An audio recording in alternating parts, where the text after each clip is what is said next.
사실이죠. 여러분, 우리가 예수를 믿는 복음을 간략하게 아주 명료하게 모두가 다 전하실 수 있어야 됩니다. 이렇게 신앙생활을 오래 하셨으면 여러분 다 전하실 줄 아시죠? 예수님이 나의 죄를 짊어지시고 십자가에 죽으셨다는 사실을 믿으면 누구나 모든 죄가 사함을 받고 하나님의 자녀가 되는 축복이 있다는 사실을 믿는 것입니다. 그러나 이 십자가의 복음에는 예수 믿는 믿음의 비밀 속에는 우리의 죄가 사함을 받는 정도가 아니고 더 놀라운 비밀이 있습니다. 그것은 우리를 끊임없이 죄지게 만드는 우리의 이 악한 본성, 그것을 성경은 옛사람이라고 말하고 흔히 우리가 말하는 자아라고 말합니다. 이 옛사람이 예수님의 십자가에 죽으실 때 함께 예수님과 함께 죽음으로 처리가 되었고, 그리고 우리는 이제는 예수님이 우리 마음에 오셔서 우리의 생명이 되셨고 우리의 주님이 되셨습니다. 예수님으로 인하여 변화된 삶을 살아가는 것이 예수 믿는 믿음 속에 담겨져 있는 비밀입니다. 그러면 누구든지 예수를 믿으면 삶이 변하게 되어 있습니다. 이 비밀을 가장 분명하고도 가장 간단하게 압축해서 증거하고 있는 성경 구절이 오늘 본문의 말씀입니다. 갈라디아서 2장 20절 말씀에 보면 사도 바울이 예수 믿는 것이 무엇인가를 고백하기를, 내가 그리스도와 함께 십자가에 못 박혔나니 그런즉 이게 내가 사는 것이 아니요 오직 내 안에 그리스도께서 사신 것이다. 바로 이것이 십자가의 복음의 핵심입니다. 이제 내가 사는 것이 아니고 내 안에 그리스도께서 사시는 것. 이제 내가 육체 가운데 사는 것은 나를 사랑하사 나를 위하여 자기 자신을 버리신 하나님의 아들을 믿는 믿음 안에서 사는 것이라. 예수를 믿고 산다는 것은 예수님과 함께 나는 이미 죽었고 이제 예수님으로 살게 되었다는 사실을 믿는 것이에요. 사람이 안 바뀔 수 없죠. 그렇죠? 나는 옛사람은 죽었고 예수님으로 사니 그 삶이 안 바뀔 수가 없는 것이죠. 이런 예수 믿고 변화된 삶을 가장 먼저 가장 놀랍게 경험하는 곳이 바로 여러분의 저의 가정입니다. 가정에서 어떻게 여러분 숨길 수 있겠어요? 사람이 변화된 것을 어떻게 가정에서 감출 수 있겠어요?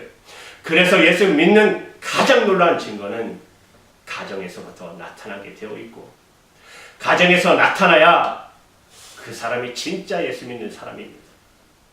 그런데 안타까운 것은 많은 크리스찬 가운데 정반대의 현상이 나타나는 경우가 있습니다. 교회에서는 굉장히 예수를 잘 믿는 사람처럼 보이는데 가정에 들어가면 전혀 그런 신뢰를 못 받는 분들이 계세요.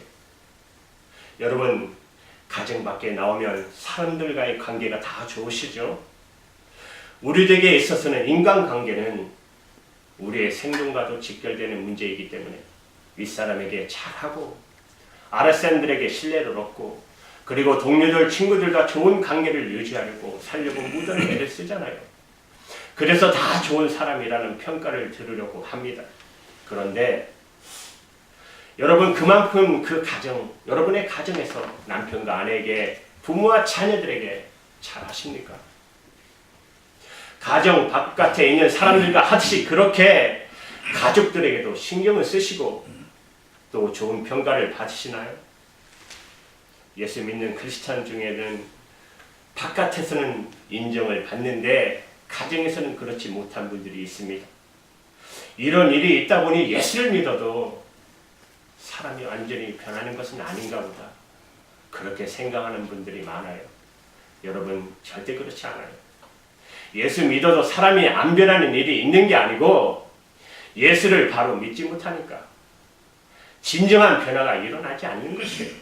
겉으로는 예수를 잘 믿고 정말 하나님 뜻대로 사는 것처럼 보여도 여러분의 가족은 숨길 수 없잖아요. 그래서 가족들 가운데 인정받고 가정 안에서 일어나는 변화가 있어야 비로소 제대로 예수 믿는 열매가 있는 사람이라고 볼 수 있는 것입니다. 여러분, 우리가 정말 예수님을 믿는지, 내가 예수님을 진짜 믿는데도 주님은 우리 가정 안에서 역사를 안 해주시는 건지 한번 우리 자신을 점검해 보시기 바랍니다. 여러분, 저와 여러분은 자기 자신에 대해서 여러 가지 생각이 있으실 거예요. 나는 어떤 사람이다. 어떤 사람일까? 어떤 사람이다. 저와 여러분은 이렇게 교회에 나오셔서 예배하니까 나는 교회에 다니는 사람이야. 이렇게 생각하실 것입니다. 그렇다면 여러분은 여러분이 정말 죽었다는 사실을 그렇게 믿으십니까? 그 점에 대해서는 많은 분들이 대답을 하지 못해요. 나는 분명히 예수 믿고 교회에 다니는 사람이야. 그 점에 대해서는 정말 분명하게 인정을 해요. 그런데 나는 죽었나? 그것은 잘 모르겠어. 이런 분들 계시고, 심지어 나는 안 죽었어. 이런 분들도 보게 돼요. 문제가 있는 것이죠. 예수를 믿는데 문제가 있는 거예요. 예수 믿어는 나는 왜 안 변하는가? 예수를 믿는다는데 문제가 있는 것이죠. 분명히 오늘 말씀을 보신 것처럼 예수님을 믿는다는 것은 내가 그리스도와 함께 십자가에 못 박혔고, 이제는 내가 사는 것이 아니고 이제는 예수님이 내 안에 사시는 것이다. 바로 이것이 예수 믿는 것이에요. 그런데 문제는 나는 죽었는지 안 죽었는지 잘 모르겠다. 어떻게 그러면서도 우리가 예수 믿는다고 말할 수 있을까요? 저와 여러분이 여러분 가정 안에서 정말 예수 그리스도 인한 변화가 일어나는지, 예수 믿으면 정말 가정에 변화가 오는 건지, 여러분 이 배우자를 변화시키려고 하지 말고 부모를 변화시켜 달라고, 자녀들을 변화시켜 달라고 기도하기 전에 먼저 여러분, 저와 여러분의 자신이 예수님을 분명하게 믿으시느냐 하는 것을 여러분 가슴에 한번 대답해 보십시오. 예수를 믿으라는 말은 나는 죽었습니다입니다. 예수님 이제는 내 생명이십니다 하는 사실을 가정에서 분명하게 고백하라는 것이에요. 그것이 하나님이 저와 여러분에게 원하시는 것입니다. 여러분이 나는 죽었습니다. 여러분의 죽음을 가정 안에서 고백하게 될 때 비로소 예수님이 역사하실 수 있는 것입니다. 여러분, 공생에 처음 시작하실 때 예수님이 가나안 혼인 잔치에 가셔서 물이 포도주가 되는 기적을 그렇게 일으키셨는데, 예수님이 손님이실 때는 아무것도 못하셨잖아요. 예수님이 주인의 위치에 서시니까 물이 포도주가 되는 기적이 일어났습니다. 여러분이 죽었다고 고백하지 못하면 예수님은 언제나 우리에게 손님일 수밖에 없습니다. 여러분, 내가 죽었다고 고백할 때 비로소 예수님은 여러분을 통해서 역사하시는 것입니다. 여러분, 저와 여러분이 얼마나 정말 자기 중심적인지 아십니까? 지독하게 자기 생각만 합니다. 철저하게 자기만 생각해요.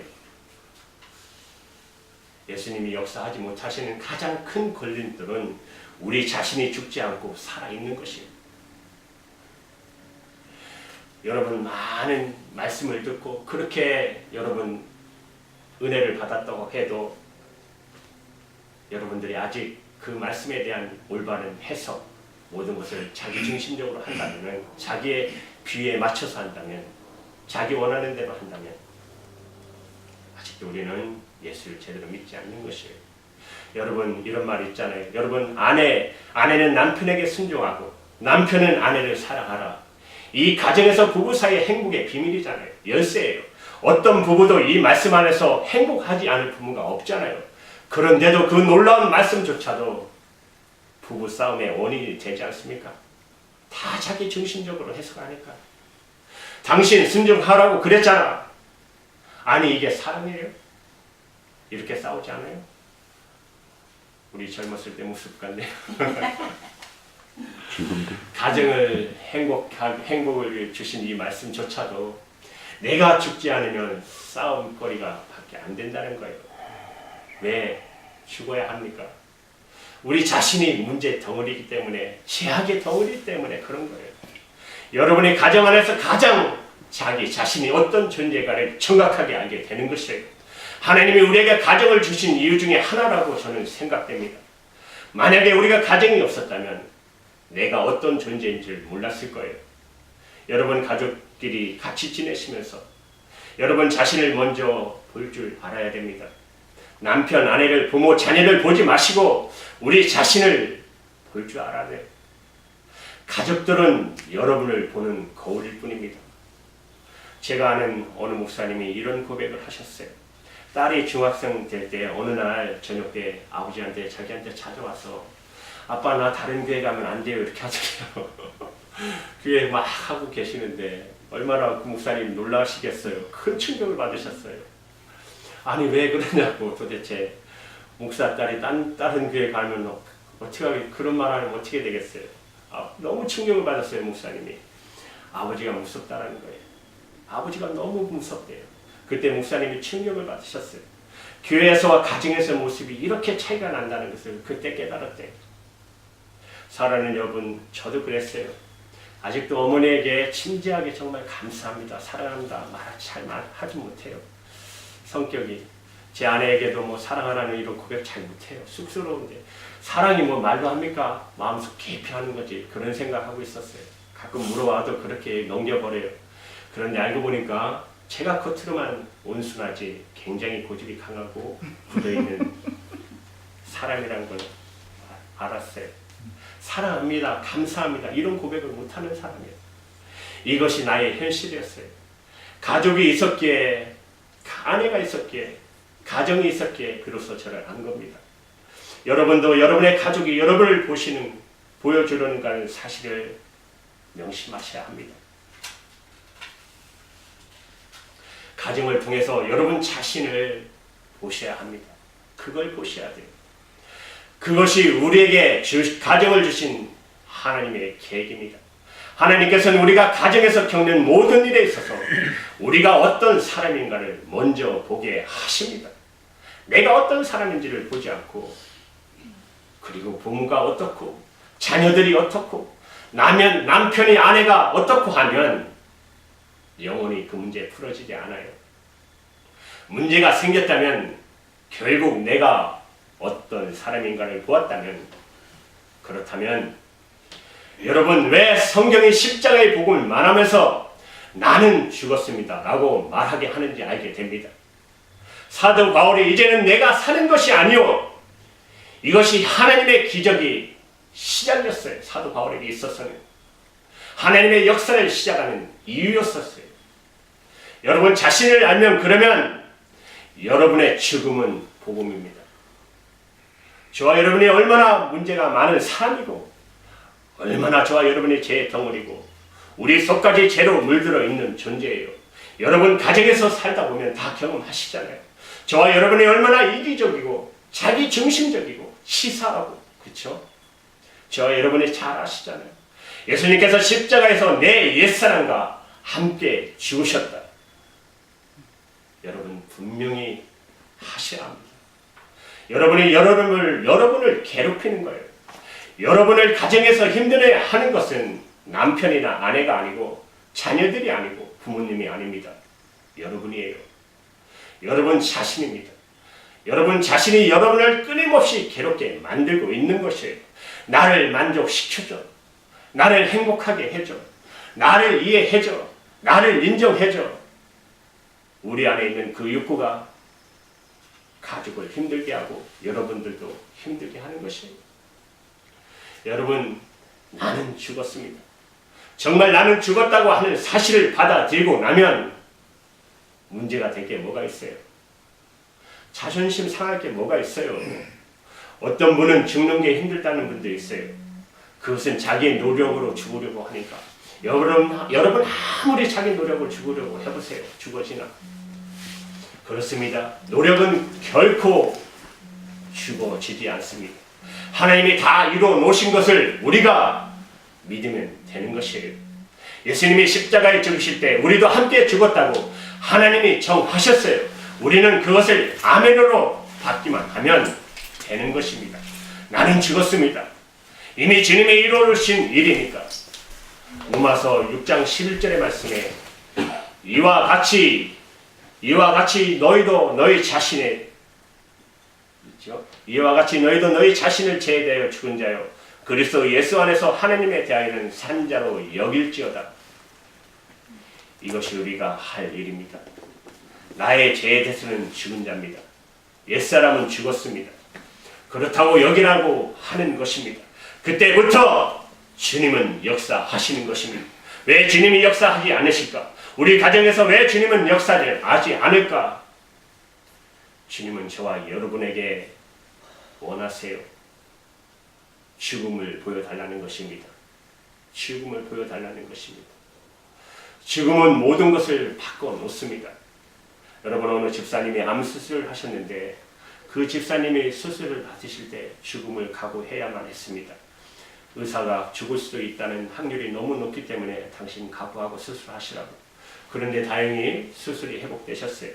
그 집사님이 수술받고 회복된 다음에 모든 것이 달라졌다고 그랬어요. 자녀들의 식사를 준비하면서 여러 번, 매번 울었다고 그래요. 내 손으로 자식들의 음식을 만들어 줄 수 있게 된 것이 얼마나 감사한지. 그러나 그전에는 지겨웠대요. 오늘은 또 뭐 해주나? 어떻게 해야 되나?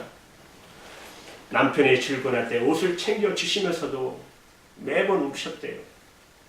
한 번 죽음의 문을 건너다가 오니까 감사하지 않는 일이 없었대요.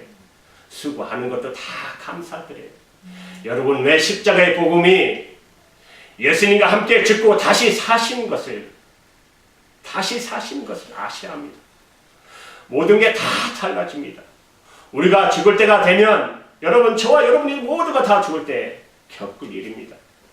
저와 여러분이 진짜 죽을 때가 되면 그러면 여러분의 인생에 가장 힘들었던 조차, 기억하기도 싫은 그 일조차도 아름다운 추억이 돼요.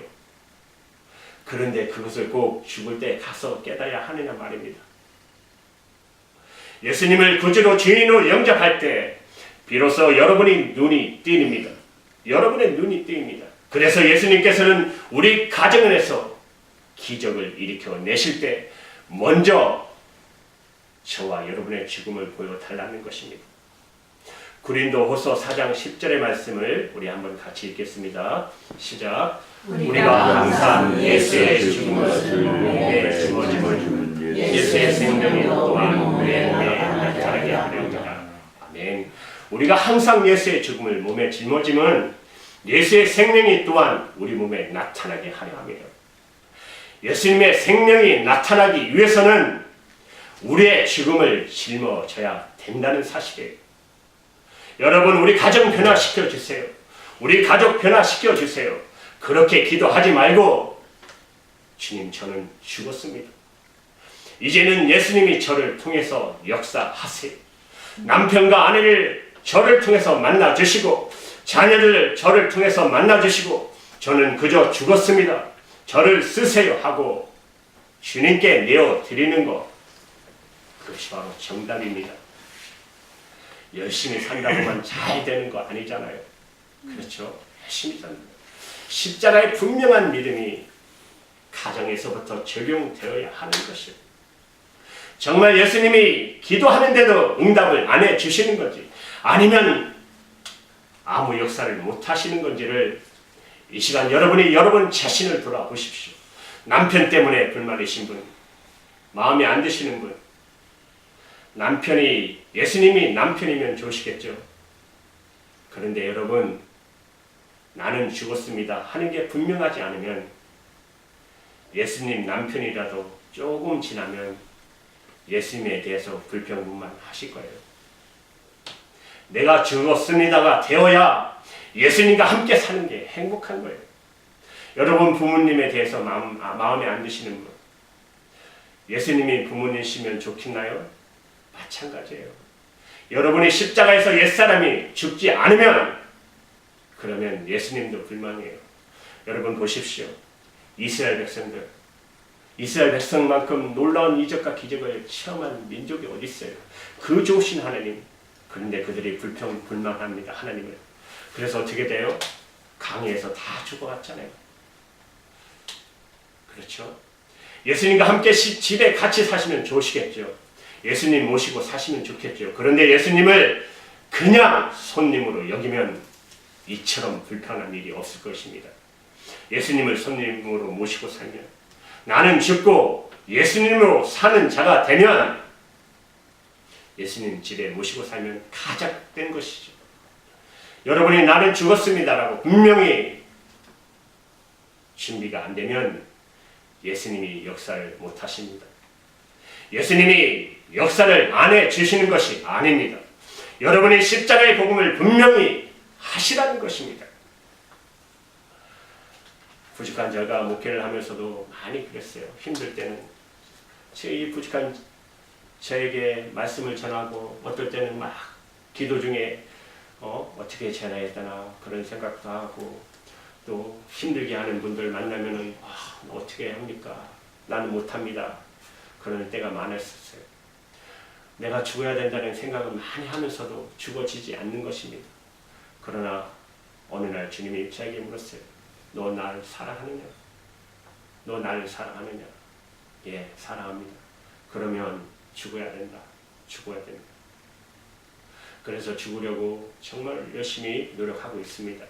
여러분, 주님이 우리가 죽고 예수님으로 산 복음을 주신 것은 우리의 힘으로 할 수 없는 우리의 가정의 변화를 주님이 이루어 주시겠다고 하시는 것입니다. 이것이 저와 여러분 모두의 가정에 하나님이 허락하신 놀라운 축복인 것입니다. 이제 이 5월에 여러분의 이 십자가의 복음이 가정에 어떤 역사를 일으키는지를 여러분들이 다 경험할 수 있게 되기를 주님의 이름으로 축복합니다. 아멘. 기도할게요.